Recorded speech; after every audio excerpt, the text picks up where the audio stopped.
Friends, எல்லாரும் எப்படி இருக்கீங்க? வெல்கம் டு மா ஜீனா குக்ஸ் சேனல். இன்னைக்கு நம்ம வந்து சூப்பரான ஒரு கேக் ரெசிபி தாங்க பார்க்க போறோம். என்ன கேக்குனா கோதுமை மாவுல செஞ்ச கேக்குங்க. ஆமாங்க, கோதுமை மாவுல கேக்கு, அதுவும் சாஃப்டா ஸ்பாஞ்சியான கேக் ரெசிபி. இதுக்கு வந்து நான் இன்னைக்கு வந்து ஒரு 3/4 கப்பு வெல்லம், 3/4 கப்பு தண்ணி எடுத்துக்கிட்டு ரெண்டையும் நல்லா வந்து மிக்ஸ் பண்ணி விட்டுட்டு அதோட நல்லா வந்து பாயில் ஆகட்டும். பாயில் ஆகிட்ட பின்னாடி இதை நல்லா வந்து ஃபில்டர் வச்சு ஃபில்டர் பண்ணி எடுத்துக்கலாம். மெயினாக இந்த கேக்குக்கு வந்து நம்ம ஹெல்த்தியாக வெர்ஷன் செய்கிறோம், அதனால வெல்லம், கோதுமை மாவு இதை வந்து நல்லா ஸ்ட்ரெயின் பண்ணி ஸ்ட்ரெயினரில் எடுத்துக்கோங்க. அதோட ஒரு மிக்சிங் பவுலில் வந்து 1 கப்பு ஆட்டா மாவு, இந்த 1 கப்பு ஆட்டா மாவு நல்லா ஜலிச்சுக்கோங்க. நல்லா ஜலிச்சு விட்டுக்கோங்க. இது நம்ம ஆட்டா மாவில் தான் இந்த கேக் செஞ்சோமான்னு சொல்லிட்டு வீட்டில் யாருமே நம்ப மாட்டாங்க. ஏன்னா அவ்வளோ சாஃப்டாக ஸ்பாஞ்சியாக பஞ்சாட்டம் இருக்கும். கண்டிப்பாக இதே அளவுகளில் நீங்களும் செய்யுங்க. இது நல்லா ஜலிச்சு விட்டுக்கலாம். இதுக்கு வந்து நம்ம இன்னைக்கு வந்து 1 டீஸ்பூன் பேக்கிங் பவுடர் எடுத்துக்கிட்டேன், 1/2 டீஸ்பூன் பேக்கிங் சோடா, இதையும் நல்லா வந்து ஸ்ட்ரெயினர் வச்சு ஜலிச்சுக்கோங்க. இது 3 நல்லா கலந்து விட்டுக்கலாம். இது நல்லா கலந்து விட்டுட்ட பின்னாடி இப்போ நம்ம வந்து வடிகட்டி வச்சிருக்கோம் இல்லையா, அந்த வெல்லம் தண்ணி, அதை வந்து இதில் சேர்த்துக்கலாம். சேர்த்துட்டு ஒரே டைரக்ஷன்லேயே நல்லா கலந்து விட்டுக்கோங்க. அந்த லம்ஸ் எல்லாம் இல்லாத மாதிரி பார்த்து எடுத்து விட்டுட்டு கலந்து விட்டுக்கோங்க.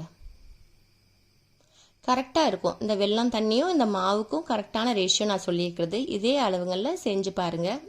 உங்கள் வீட்டில் எல்லாருமே விரும்பி சாப்பிடுவாங்க. கொஞ்சம் மிச்சம் வெல்லம் தண்ணி இருந்துச்சு, அதுவும் கரெக்டாக வந்துருச்சு.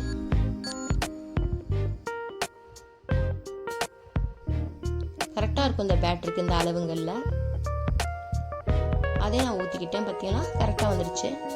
இது நல்லா ஒரே டைரக்ஷனில் கலந்து விட்டுட்ட பின்னாடி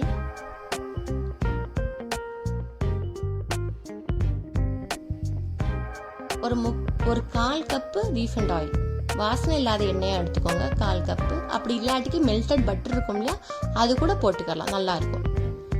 ஆனால் மேக்ஸிமம் நீங்கள் ரீஃபைண்ட் ஆயிலே ஊற்றி செய்யுங்களே, நல்லா சாஃப்டாக வரும்.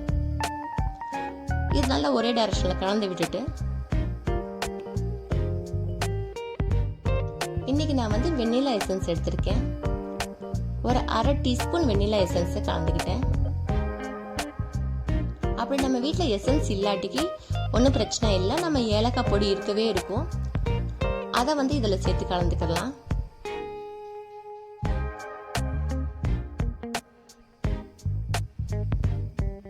இதுக்கு நம்ம வந்து முட்டை போடலை, வெண்ணெய் ஊற்றலை, அதே மாதிரி தயிர் ஊற்றலை, ஆனாலும் கேக் நல்லா சாஃப்டாக ஸ்பாஞ்சியாக வரும்.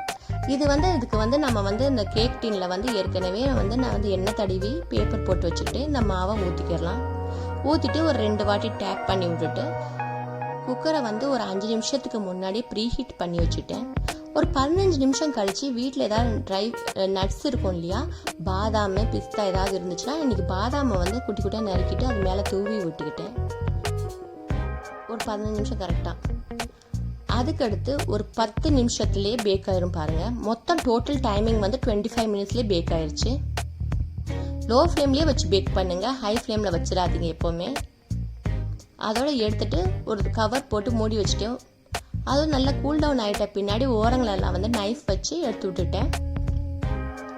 எப்போவுமே கேக் ஆறிட்ட பின்னாடி இதை செய்யுங்க. சூடாக இருக்கவன செஞ்சீங்கன்னா கேக் வந்து அவ்வளோதான், ஃபுல்லாக வந்து உடஞ்சி வந்துடும். இது நல்லா டேப் பண்ணி விட்டுட்டு அந்த மெதுவாக அந்த பேப்பரை வந்து ரிமூவ் பண்ணிக்க வேண்டியதான். பார்த்து மெதுவாக ரிமூவ் பண்ணுங்க, ஏன்னா அவ்வளோ சாஃப்டாக இருக்கும் இந்த கேக்கு. அந்த மேலே வந்து அந்த நட்ஸு வந்து மெயினாக போட்டதே அது கிரன்ச்சினஸ் வரும் அந்த சாப்பிட ஒன்று, அதுக்கு தான். இப்போ கட் பண்ணிக்கிறலாம். கேக்கை கட் பண்ண உடனே உங்களுக்கே ஃபீல் தெரியும் பாருங்கள், நல்லா சாஃப்டாக வருது. நம்மளோட கோதுமை கேக்கு ரெடி ஆயிடுச்சுங்க. இதே மாதிரி நீங்களும் ட்ரை பண்ணுங்க. உங்களுக்கு இந்த வீடியோ பிடிச்சிருந்துச்சுன்னா சப்ஸ்கிரைப் பண்ணாத ஃப்ரெண்ட்ஸ் சப்ஸ்கிரைப் பண்ணி வச்சுக்கோங்க. லைக் பண்ணுங்கள், ஷேர் பண்ணுங்கள், கமெண்ட் பண்ண மறக்காதீங்க.